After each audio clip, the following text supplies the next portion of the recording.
నమస్తే బీఆర్ఎస్ నాయకులు దూదిపెట్ల బాలరాజన్న గారు మనతో ఉన్నారు. అయితే ఇటీవల ఈ ఫార్ములా రేస్‌కి సంబంధించి కేటీఆర్ కొన్ని ఆరోపణలైతే ఎదుర్కొంటా ఉన్నటువంటి పరిస్థితి చూస్తా ఉన్నాము. 55,000 కోట్లు అక్రమంగా ఖర్చు చేశాడంటూ కూడా ప్రజాధనాన్ని వృధా చేశాడంటూ కూడా ఇటు ప్రభుత్వం అయితే కొన్ని వ్యాఖ్యలైతే చేయడం చూసాము. ఈ అంశంలోనే కేటీఆర్ అరెస్టు ఉంటుంది అని చెప్పి కూడా సోషల్ మీడియాలో ఒక ప్రచారం చూస్తా ఉన్నాం. ఇదే అంశం పైన వారితో మాట్లాడి కొన్ని విషయాలు చర్చిద్దాం. ఎట్లా చూస్తారన్న కేటీఆర్ అరెస్ట్ ఉంటూ కూడా సోషల్ మీడియాలో ప్రచారం జరుగుతోంది. బ్రదర్ ఇప్పుడు మీ టీవీ ద్వారా చెప్పదలుచుకున్నా. ప్రజాధనం వృధా అయిందంటే ప్రజాధనం ఏమన్నా కేటీఆర్ చేతిలోకి రాలేదు, కేటీఆర్ జేబులోకి రాలేదు. ఇవాళ ఎవరైతే ఈ రేస్ సంబంధించిన నిర్వాహకులే అంటారు కదా బ్రదర్, ఈ రేస్ నిర్వాహకులే మా యొక్క అకౌంట్స్కి వచ్చినవి. అక్టోబర్ 5వ తారీఖు రోజు 25% నిధులు వచ్చినాయి 2023లో. 2023 అక్టోబర్ 9వ తారీఖు రోజు 25% నిధులు వచ్చినవి. 50% నిధులు ఏదైతే నిర్వాహకులను వాళ్ళ యొక్క అకౌంట్లోకి వచ్చినవి. మిగతా 50% నిధులు ఎప్పుడు ఇస్తారని చెప్పేసి 2023 డిసెంబర్ 13వ తారీఖు రోజు రేవంత్ రెడ్డిని ఆ నిర్వాహకులు కలిసిన బొమ్మ నిన్న కేటీఆర్ విడుదల చేసిండు. ప్రజాధనం వృధా కాదు, ఇది పగలతో నడుస్తుందని చెప్పి నేను అనుకుంటా ఉన్నాను. ప్రజాధనం వృధా కాలేదు, ఇందులో పగలు మాత్రమే ఉన్నవి. ఇలా పగలు ప్రతీకారాలు నడుస్తూ ఉన్నవి. కాబట్టి పగలు ప్రతీకారాలతో ప్రారంభించిన ఏ జీవితమైనా అది పగతోనే అంతమవుతుంది, ప్రతీకారంతోనే అంతమవుతుంది. కత్తితో మొదలెట్టిన యుద్ధం కత్తితోనే అంతమవుతుంది అన్నట్టు ఎవరైనా ఇవాళ రేవంత్ రెడ్డి కూడా పగలు ప్రతీకారాలతోనే మొదలుపెట్టిండు. పరిపాలనించమని చెప్పేసి రాహుల్ గాంధీ ఈయనకు పదవప్ప చెప్తే పగలు ప్రతీకారాలు చేస్తూ ఉన్నాడు. ఆడలేదు చూడలేదు కొడుకు పేరు సోమలింగం అన్నట్టు అలా నివేదిక ఏమి ఇచ్చారో తెలియదు, నోటీస్ ఏమి ఇచ్చారో తెలియదు, విచారణ ఏం జరిగిందో తెలియదు, ఆ విచారణలో ఏం అవినీతి జరిగిందో అర్థం కాలే. ఏసీబీ అని మాట్లాడతాడు. ఏసీబీ అంటే యాంటీ కరప్షన్ బ్యూరో. కరప్షన్ ఎక్కడదా బాబు? హెచ్ఎండిఏ అకౌంట్ నుంచి నిర్వాహకుల అకౌంట్లోకి 55 కోట్లు మళ్ళీ ఇంక కరప్షన్ ఏముంది? దీనికి యాంటీ కరప్షన్ బ్యూరో వచ్చి ఏసీబీ వచ్చి దీన్ని ఎఫ్ఐఆర్ చేర్చడం ఏందో, ఆ ఎఫ్ఐఆర్కి వచ్చేసి నోటీసులు ఇవ్వడం ఏందో, ఆ నోటీసులు తీసుకొచ్చి కేటీఆర్ అరెస్ట్ చేస్తామని చెప్పేసి ఇలా పేపర్లలో, టీవీలలో, స్క్రోలింగ్లలో, మెయిన్ బ్రేకింగ్లలో హెడ్డింగ్లు ఏందో నాకు అర్థం కావట్లే. అసలు అవినీతే లేనప్పుడు ఏసీబీ వచ్చి ఏం చేస్తుంది? ఏసీబీ అవినీతే లేనప్పుడు ఎఫ్ఐఆర్లు ఎట్లా నమోదు చేస్తారు? ఇలా ఏమైనా కేటీఆర్ జేబుల నుంచి ఎవరికైనా ఇచ్చిండా? కేటీఆర్ పైసలు తీసుకొని ఎవరికైనా ఇచ్చిండా? ఏమైనా తేలిందా బ్రదర్? అకౌంటబిలిటీ. ఒక హెచ్ఎండి అకౌంట్ నుంచి ఒక ఫారెన్ అకౌంట్లోకి నిధులు మళ్ళిన మాట వాస్తవం. అది కేటీఆర్ చెప్తా ఉన్నాడు. అది ఎందుకు ఇచ్చినట్టు 2022లో అక్టోబర్లో ఏదైతే ఈ రేసింగ్ కంపెనీ తోటి ఎలక్ట్రిక్ వాహనాలను ప్రమోట్ చేయడం కోసం ఏదైతే ఈ రేసింగ్ జరుపుతామో ఆ ఈ రేసింగ్ కంపెనీతో మాకు ఒప్పందం జరిగింది 2022లో. ఏం జరిగింది? 4 సంవత్సరాలు తెలంగాణ ప్రాంతంలో ఆటోమొబైల్ రంగంలో ఈ ఇంజన్లు, ఎలక్ట్రిక్ ఇంజన్లను ప్రమోట్ చేయడం కోసం ఈ రేసింగ్ అనే దాన్ని చేసినాము. ఆ ఈ రేసింగ్లో 3 సంవత్సరాలు వర్షం బట్టి 4 సంవత్సరాలు ఇక్కడ పెట్టాలనుకున్నాము. మొదటి సంవత్సరం 2023 ఫిబ్రవరి ఏదైతే 10-11 తారీఖులు ఇక్కడ పెట్టినాము, 11-12 తారీఖు ఇక్కడ పెట్టినాము. ఆ సమయంలో అయిపోయిన తర్వాత రెండోసారి ఎలక్షన్స్ వచ్చేసినవి. వచ్చిన తర్వాతకి మేము మరి ఏదైతే గ్రీన్కో అనే కంపెనీ ఉందో ఆ గ్రీన్కో కంపెనీ అక్కడి నుంచి వెళ్ళిపోయింది, మాకు నష్టాలు వస్తున్నాయని. అప్పుడు ప్రమోటర్ ఇంకోవాలని చూద్దాము, గవర్నమెంట్ నెక్స్ట్ మనది వస్తుంది కాబట్టి ఏదైతే మనం హెచ్ఎండిఏకి పైసలు మనం ఇచ్చేస్తే దాని ద్వారా మళ్ళీ వచ్చే డబ్బులు మనం ఇంకొక ప్రమోటర్ వచ్చినప్పుడు ఆ ప్రమోటర్ ద్వారా వచ్చే పైసలు మళ్ళీ మనం హెచ్ఎండిఏకి తీసుకుందాము, మనం చేయమని చెప్పేసి ఒక హెచ్ఎండిఏ మినిస్టర్గా, ఒక దానికి వైస్ చైర్మన్గా ఏదైతే ఆ కమిటీ ఉంటుందో కమిటీకి వైస్ చైర్మన్గా ఆ బాధ్యతలను కేటీఆర్ గారు చేసిర్రు. ఇలా దొంగతనం లేదు, లంగతనం లేదు, పైసలు చేతులు మారింది లేదు, పైసలు తీసుకపోయి ఇంకో జేబుల నుంచి ఇంకో జేబులకు ఇచ్చింది లేదు. అకౌంట్ ట్రాన్స్ఫర్ అయిన డబ్బుల పట్ల ఇవాళ ఏం అవినీతి జరిగిందో నాకు అర్థం కావట్లే, ఏం ఎఫ్ఐఆర్ నమోదు చేస్తారో అర్థం కావట్లే. దీని వెనకాల కనపడుతుంది ఒకటే కనపడుతుంది బ్రదర్, ఇవాళ కక్షపూరితం కనపడుతుంది, కుట్రపూరితం కనపడుతుంది, అదేవిధంగా అన్యాయం కనపడతా ఉంది, అక్రమం కనపడతా ఉంది, గొంతెత్తే ప్రశ్నించే గొంతులన్నీ కూడా అణచివేస్తామని కనపడతా ఉంది. అదేవిధంగా ఇంకోటి కూడా కనపడుతుంది. గతంలో నేను జైలుకు పోయినా, నా మీద జైలు మచ్చ ఉన్నది, నా మీద దొంగ మచ్చ ఉన్నది. కాబట్టి నేను దోపిడీ ఏదైతే 50 లక్షల ఏదైతే సంచి తీసుకొని ఎమ్మెల్సీని కొనాలని ఆలోచన చేసిందో 50 లక్షల మరక కేసు నా మీద ఉంది. కాబట్టి మరి ఏమంటారు పచ్చకామలు వచ్చినోడికి లోకమంతా పచ్చగా కనపడట్టు నేను దొంగ పని చేసిన కాబట్టి నా ఎదుటోడు కూడా దొంగనే ఉండాలి అనే ఆలోచన లేని దొంగతనాన్ని ఆపాదించడం అంటే దీన్ని. కాబట్టి ఇవాళ 100% 50 లక్షలతో పట్టుబడ్డటువంటి రేవంత్ రెడ్డి ఇవాళ కడిగిన ముత్యం లాగా ఉన్నటువంటి మా కేటీఆర్ పైన కేసు పెట్టడం ఏమంటుంది? దీన్ని మనం ఏమనాలి? దీన్ని మనం అసలు ఈ రేసింగ్లో కేటీఆర్ గారు ప్రమేయం ఏందో తేల్చవు, నువ్వు ఊకనే కేసు పెడతానంటావు బ్రదర్. ఇవాళ ఈ 12 నెలలు బ్రదర్ ఈ అధికారంలోకి వచ్చి వీళ్ళు కాంగ్రెస్ పార్టీ 12 నెలల్లో ఎన్ని శేషాలు చేసిరు బ్రదర్? వీళ్ళు కాళేశ్వరంలో అవినీతి జరిగిందన్నారు, ఏమైనా తేల్చిర్రా బ్రదర్? మిషన్ భగీరథలో అవినీతి అన్నారు, ఏమైనా తేల్చిరా బ్రదర్? మిషన్ కాకతే కాదు, అది కమిషన్ కాకతే అన్నారు, ఏమైనా తేల్చిరా బ్రదర్? ఇవాళ డ్రగ్స్ కేసులో కేటీఆర్ ఉండన్నారు, ఏమైనా తేల్చిరా బ్రదర్?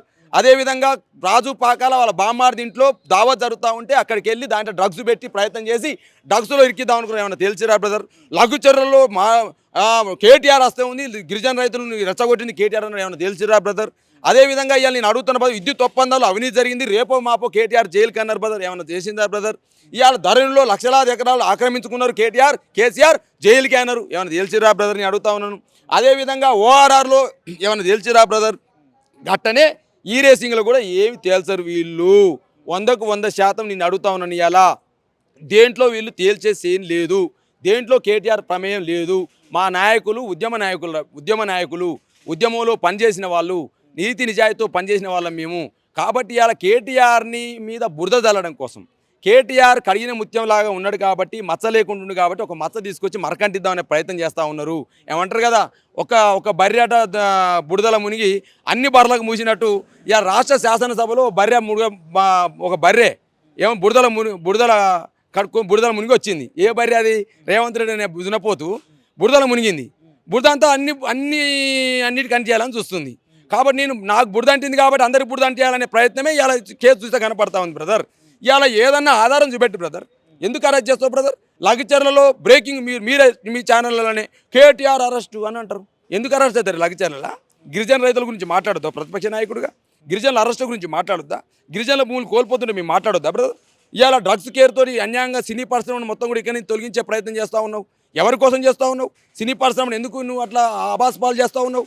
ఎందుకు కొండ సురేఖ గారు అట్లా మాట్లాడతారు? ఎందుకు ఆమె మంత్రి నుంచి బర్తరఫ్ చేయరామను నాగార్జున కుటుంబం మీద ఎట్టబట్టినట్టు మాట్లాడతారు? అదేవిధంగా ఒక పిల్లవాడు బిగ్ బాస్లో గెలిస్తే ప్రశాంత్ అని సిద్దిపేట పిల్లగాడు హరీష్ రావు ముందర కలిసి వచ్చినందుకు ఆయన్ని అరెస్ట్ చేసినారు.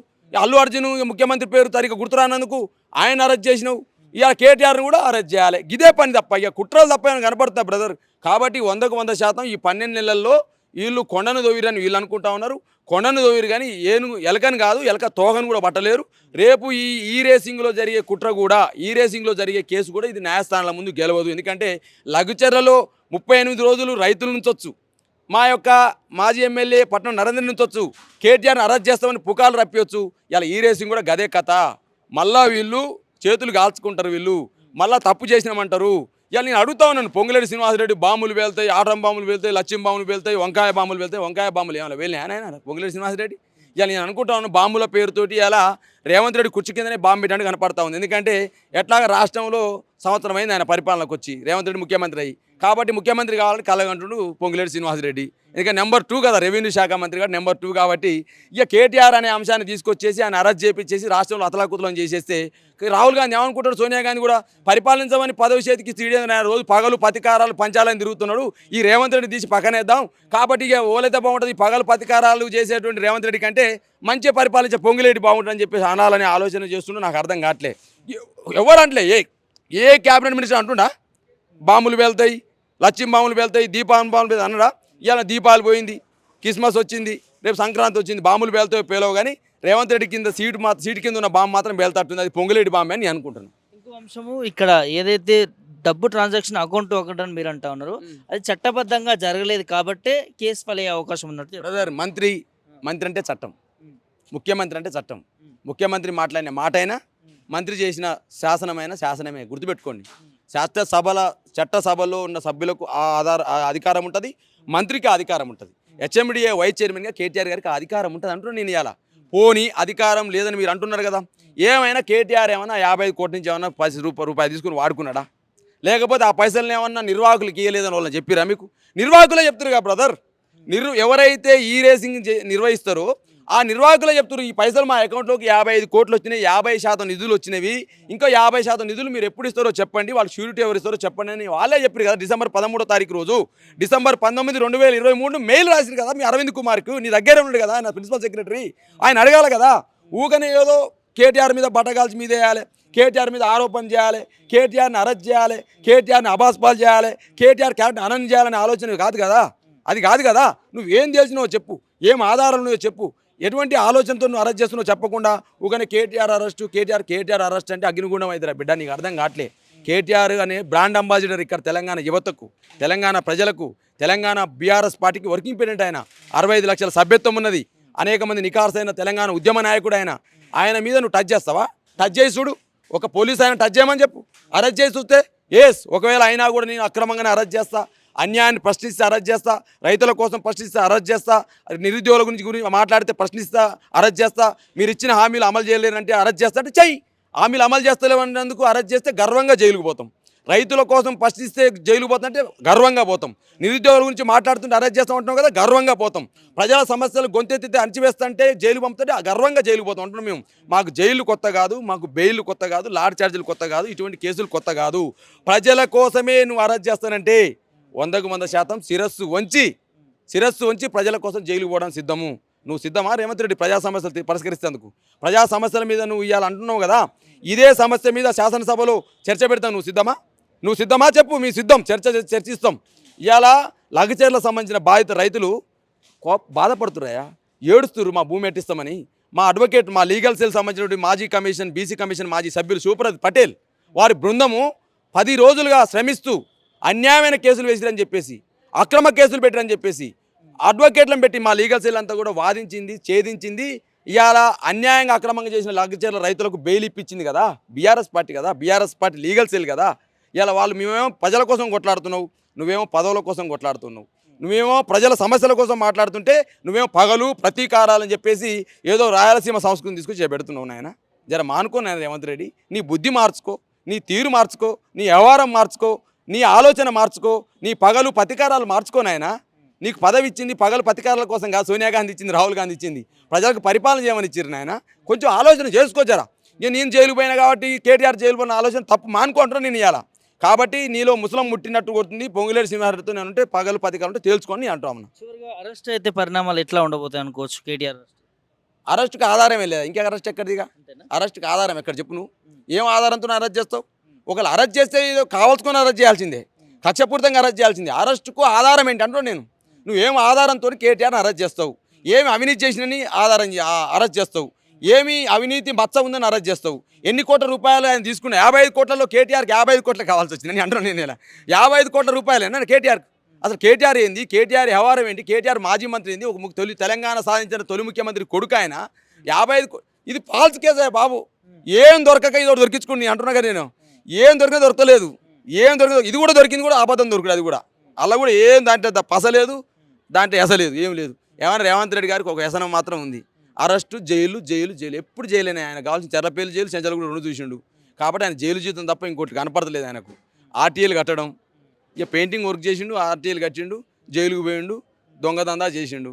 ఇక అంత లోకమంతా పచ్చకామలో లోకమంతా పచ్చగా అందరు దొంగ లెక్క కనపడుతున్నాయి ఆయనకు. ఫస్ట్ నీ బుద్ధి మార్చుకొని తెలియజేస్తున్నాను.